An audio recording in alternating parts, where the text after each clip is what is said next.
भांजे तो मुझे क्यों तंग करते रहते हो? तुम अभी छोटे हो, तुम ऐसी बातें ना किया करो। खाला मैं अभी छोटा नहीं रहा, मैं काबिल हो चुका हूँ, अभी मैं सब कुछ कर लेता हूँ। तुम होश में तो हो? तुम्हें पता है तुम क्या कह रहे हो? तुम्हारा दिमाग ठीक तो है? प्लीज मेरी बात मान लो, मैं खुश रखूंगा आपको। अब की बात किसी को नहीं बताऊंगा। ठीक है, मैं आपकी बात मान लेती हूँ, लेकिन आपको भी एक बात मेरी माननी पड़ेगी। ठीक है, मैं आपकी बात मान लेता हूँ, अब हुक्म तो करें। ठीक है, फिर आज मैं तुम्हारे साथ वो सब बातें करूंगी जो बातें मैं तुम्हारे खालू के साथ करती थी। ठीक है, फिर अभी चलते हैं, घर में कोई नहीं है। हाँ चलो। अपनी बातें मुकम्मल कर लेते हैं अभी। आयशा खाला ने धीमे लहजे में कहा, मुझे अंधेरे से बहुत डर लगता है, इसीलिए जब भी शाम गहरी होने लगती है तुम मुझे अपने कमरे में बुला लिया करना। उस रात घर में हम दोनों ही अकेले थे कि अचानक मूसलाधार बारिश शुरू हो गई। बाहर जोर जोर से बिजली कड़क रही थी और तेज हवा दरवाजों को पूरी ताकत से झकझोर रही थी। मैंने आवाज दी, हारिस मेरे कमरे में आ जाओ, मुझे बहुत घबराहट हो रही है। जब मैं उनके कमरे में दाखिल हुआ तो उनके चेहरे पर डर साफ झलक रहा था। वह हल्की सी बेचैनी के साथ किसी काम में उलझी हुई थी, जबकि कमरे की बत्ती बार बार जल बुझ रही थी। शुरू में मुझे यही लगा कि वह वाकई अंधेरे से डरी हुई है, मगर उनकी बेचैनी में जैसे कोई और ही बात छुपी हुई महसूस हो रही थी। 2 महीने पहले कामरान खालू विदेश रवाना हो गए थे और मैं पहली बार उनकी नई शादी के बाद छुट्टियां बिताने यहाँ आया था। अम्मी और अब्बू मुझे भेजने के हक में नहीं थे, मगर कई बरस बाद खालू से मिलने की खुशी में मैंने उन्हें राजी कर लिया। लेकिन घर पहुंचते ही एक अजीब सा माहौल महसूस होने लगा। आयशा खाला की आंखों में जैसे कोई अनकही बात कैद थी। कभी यूं लगता कि वह कुछ कहना चाहती हैं और कभी ऐसा महसूस होता जैसे वह खुद किसी अनजाने डर में मुब्तला हो। मुझे क्या मालूम था कि यह तूफानी रात मेरी जिंदगी के सबसे अनोखे सफर की शुरुआत बनने वाली है। इससे पहले जब हम घर के बाहर आए थे तो गेट पर ताला लगा हुआ था। खालू ने फोन पर बस इतना ही कहा था, हारिस को अंदर जाने देना, बाकी सब आयशा समझा देंगी। लेकिन वह किस बात की तरफ इशारा कर रहे थे, यह बात मैं उस वक्त बिल्कुल नहीं समझ पाया था। कामरान खालू और आयशा खला खरीदारी के लिए गए हुए थे और हमें बताया था कि वापसी में कुछ देर हो सकती है। इसीलिए मैं और अब्बू घर के बाहर ही उनका इंतजार करते रहे। करीब 2 घंटे बाद वह दोनों वापस आए। अब्बू ने सड़क पर ही खालू से मुलाकात की और फिर अपने घर लौट गए। आयशा खाला ने चेहरे पर दुपट्टा ओढ़ रखा था और खामोशी से बैठी हुई थी। घर के अंदर आते ही जब उन्होंने दुपट्टा हटाया तो मेरी नजर बेख्तियार उन पर ठहर गई। वह किसी फिल्मी अदाकारा की तरह हद दर्जा खूबसूरत लग रही थी। कामरान खालू हमेशा की तरह सादा मिजाज और शरीफ इंसान थे। मैं शायद कुछ लम्हों तक यूं ही उन्हें देखता रहा। तभी खालू ने मुस्कुराते हुए कहा, हारिस साहब कहाँ खो गए? मैं कब से आवाज दे रहा हूं। मैं शर्मिंदगी से बोला, नहीं खालू, बस ऐसे ही। फिर मैं आगे बढ़ा और उन्हें गले लगा लिया। कई साल बाद मिलने की खुशी हम दोनों के चेहरों से साफ झलक रही थी। कुछ देर बाद आयशा खाला भी मेरे करीब आई और बहुत प्यार से मुझे गले लगाया। अजीब बात यह थी कि यह हमारी पहली मुलाकात थी, मगर फिर भी अजनबियत का कोई एहसास नहीं हो रहा था। कामरान खालू के घर आए हुए मुझे 2 दिन गुजर चुके थे। उन 2 दिनों में आयशा खाला ने मेरा इतना ख्याल रखा, इतनी मोहब्बत से पेश आई कि मुझे यूं लगा जैसे मैं वाकई यहाँ पूरी छुट्टियां बिताने आया हूं। मगर मुझे जरा सा भी अंदाजा नहीं था कि मेरी जिंदगी अब एक नाजुक मोड़ लेने वाली है। तीसरे दिन सुबह जब मेरी आंख खुली तो घड़ी 8 बजा रही थी। मैं कमरे से बाहर निकला तो देखा कि कामरान खालू अपना बैग पैक कर रहे थे। मैं चौंक गया। खालू, आप इतनी सुबह बैग क्यों पैक कर रहे हैं? कहीं जा रहे हैं क्या? कामरान खालू ने गहरी सांस ली और बोले, हारिस, मुझे एक बेहद जरूरी काम के सिलसिले में 2 महीने के लिए विदेश जाना पड़ रहा है।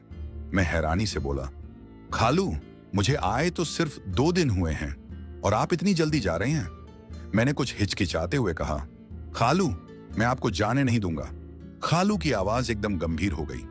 मैं उनके लहजे में जिम्मेदारी और सच्चाई देखकर खामोश हो गया और आहिस्ता से बोला, ठीक है खालू, शाम तक मैं अब्बू को बुला लेता हूं, फिर मैं भी वापस अपने घर चला जाऊंगा।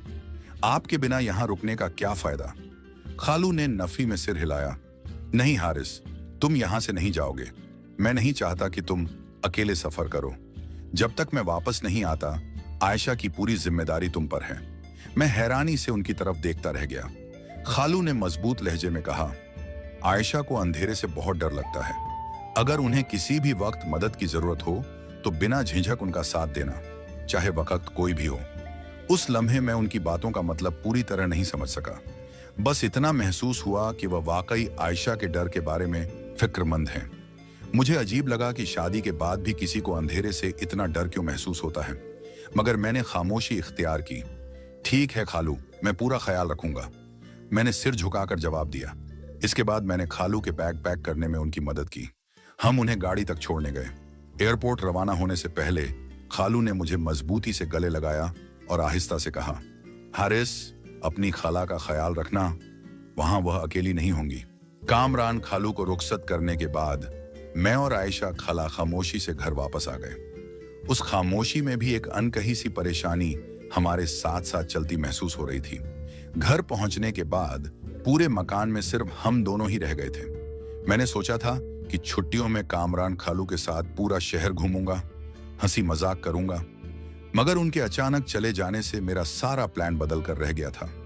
मुझे अंदाजा नहीं था कि आने वाले दिनों में जो कुछ होने वाला है वह खालू से कम और आयशा खाला से ज्यादा जुड़ा होगा। उसी रात जब कामरान खालू रवाना हो चुके थे, मैं अपने कमरे में मोबाइल पर गेम खेल रहा था, मगर कुछ ही देर में दिल उकता गया। मैंने सोचा हॉल में जाकर टीवी देख लिया जाए। जैसे ही मैंने टीवी ऑन किया और सोफे पर बैठा, आयशा खाला आकर मेरे करीब खड़ी हो गई। कुछ लम्हे खामोश रहने के बाद वो बोली, चलो थोड़ी देर बाहर घूम आते हैं, माहौल भी बदल जाएगा। ये कहकर उन्होंने स्कूटी निकाली और मुझे रात की ठंडी हवा में आइसक्रीम खिलाने के लिए बाहर ले गई। हम सड़क पर आहिस्ता आहिस्ता चलते जा रहे थे। मैं स्कूटी के पीछे बैठा था और हवा में हल्की सी खुनकी घुली हुई थी। अचानक सड़क पर एक झटका लगा और मेरा हाथ बेध्यानी में आयशा खाला की कमर से जा लगा। मैंने फौरन शर्मिंदगी से हाथ पीछे खींच लिया, मगर उन्होंने पीछे मुड़कर नरमी से कहा, हारिस, गिर न जाना, पकड़ लो। यह कहकर उन्होंने खुद मेरा हाथ पकड़कर अपनी कमर के करीब रखवा दिया, बस इसलिए कि मेरा संतुलन खराब ना हो। उनके अंदाज में कोई झिझक नहीं थी, बल्कि एक बड़े की सी फिक्र झलक रही थी। जब हम घर वापस आए और दरवाजा खोला तो अचानक बिजली चली गई। पूरा घर एकदम गहरे अंधेरे में डूब गया। मैं आयशा खाला के बिल्कुल पीछे खड़ा था। बाहर आसमान पर भी बिजली की चमक तेज हो गई थी। अचानक आयशा खाला घबराकर पलटी और मुझे जोर से थाम लिया। उनके लहजे में सच्चा डर साफ महसूस हो रहा था। उनके हाथ मेरे कंधों पर थे। मैंने फौरन कहा, घबराइए मत, मैं हूं ना। उसी लम्हे मुझे पहली बार समझ आया कि कामरान खालू ने जाते वक्त क्यों कहा था, तुम्हारी खाला को अंधेरे से बहुत डर लगता है, उनका ख्याल रखना। मैं समझ नहीं पा रहा था कि इस सूरत हाल में क्या करना चाहिए, इसलिए बस वहीं खड़ा रहा। करीब 5 मिनट तक वह मुझे थामे रही। फिर अचानक बिजली आ गई। रोशनी होते ही आयशा खाला जैसे होश में आ गई। वह फौरन मुझसे अलग हो गईं और नजरें झुका लीं। मुझे माफ करना, इतना कहकर वह शर्माते हुए अपने कमरे में चली गईं। जो कुछ अचानक हुआ था उसने मुझे पूरी तरह उलझा दिया। मुझे समझ नहीं आ रहा था कि मैं क्या सोचूं और इस कैफियत को कैसे समझूं। कुछ देर बाद मुझे कामरान खालू की वह बात याद आ गई जो वह घर से निकलते वक्त कह गए थे, आयशा को अंधेरे से बहुत डर लगता है और उनकी देखभाल तुम्हारी जिम्मेदारी है। अब मेरे जहन में एक नया ख्याल जन्म लेने लगा कि शायद आयशा खाला ने अंधेरे का सहारा सिर्फ इसलिए लिया था ताकि वह मुझे अपने करीब कर सकें। इसी सोच के साथ मैं अपने कमरे में जाकर सो गया, मगर बिस्तर पर लेटते ही आयशा खाला बार बार मेरी आंखों के सामने आने लगी। वह काफी मॉडर्न थी, जबकि मैं एक छोटे से गांव में पला बढ़ा लड़का था। इसलिए उनका अंदाज, उनकी बातें, सब कुछ मुझे बहुत मुख्तलिफ लग रहा था। अगली सुबह जब मेरी आंख खुली तो देखा कि आयशा खाला किचन में चाय बना रही थी। उनकी तरफ देखते हुए मुझे अजीब सा एहसास हो रहा था और मैंने महसूस किया कि वह भी चुपके चुपके मुझे देख रही थी। हम दोनों के दरमियान हल्की सी झिझक हायल थी। जब मैं पानी पीने के लिए किचन में गया तो आयशा खाला अचानक मुस्कुराते हुए बोली, अरे हारिस साहब, इतनी शर्मिंदगी क्यों? मुझे पता है ये सब तुम्हारे लिए नया है, लेकिन कल रात मैं वाकई बहुत डर गई थी। अगर तुम्हें बुरा लगा हो तो मुझे माफ कर देना। ये कहकर वह हल्की सी मुस्कुराई और फिर बोली, और हाँ, जो मैंने तुम्हें गले लगाया था ना, वह बस मजाक में था। तुम मेरे भांजे हो और मैं तुम्हारी खाला हूं, इसलिए मुझे तुमसे मजाक करने का पूरा हक है और मैं यह हक खुले दिल से लूंगी। उनके अंदाज पर मैं भी मुस्कुरा दिया। उन्होंने हंसते हुए दोबारा मजाहन मुझे हल्के से गले लगा लिया, मगर इस बार मेरे दिल में कुछ अलग ही जज्बात जागने लगे। मुझे खुद भी महसूस होने लगा था कि मैं अब बच्चा नहीं रहा। शायद कामरान खालू को जरा सा भी अंदाजा नहीं था कि हालात इस तरफ भी जा सकते हैं। कुछ दिन गुजर गए। एक शाम मुझे अचानक समोसे खाने का दिल चाहा। मैंने सोचा ये बात आयशा खाला को बता दूं और उनके कमरे की तरफ चल पड़ा। कमरे का दरवाजा थोड़ा सा खुला हुआ था। मैंने इजाजत लिए बगैर अंदर झांका तो देखा कि आयशा खाला बिस्तर पर पेट के बल लेटी हुई मोबाइल में कुछ देख रही थी। उनका अंदाज देखकर मेरे दिल में एक हल्की सी सिहरन दौड़ गई। मैं दरवाजे पर खड़ा होकर आहिस्ता से बोला, खाला, मगर वह सुन न सकी। वह मोबाइल में इतनी मग्न थी कि मेरी आवाज उन तक नहीं पहुंची। मैं हिम्मत करके धीरे धीरे उनकी तरफ बढ़ा। जैसे ही मैंने उनके मोबाइल में झांका तो काशिफ को रुखसत करने के बाद मैं और आयशा खामोशी से घर वापस आ गए। उस खामोशी में भी एक अनकही सी बेचैनी हमारे साथ साथ चलती महसूस हो रही थी। घर लौटने के बाद पूरे मकान में सिर्फ हम दोनों ही रह गए थे। मैंने सोचा था कि छुट्टियों में काशिफ के साथ पूरा शहर घूमूंगा, हंसी मजाक करूंगा, मगर उनके अचानक रवाना हो जाने से मेरा सारा मंसूबा बदल कर रह गया। मुझे अंदाजा नहीं था कि आने वाले दिनों में जो वाकयात पेश आने वाले हैं वे काशिफ से कम और आयशा से ज्यादा जुड़े होंगे।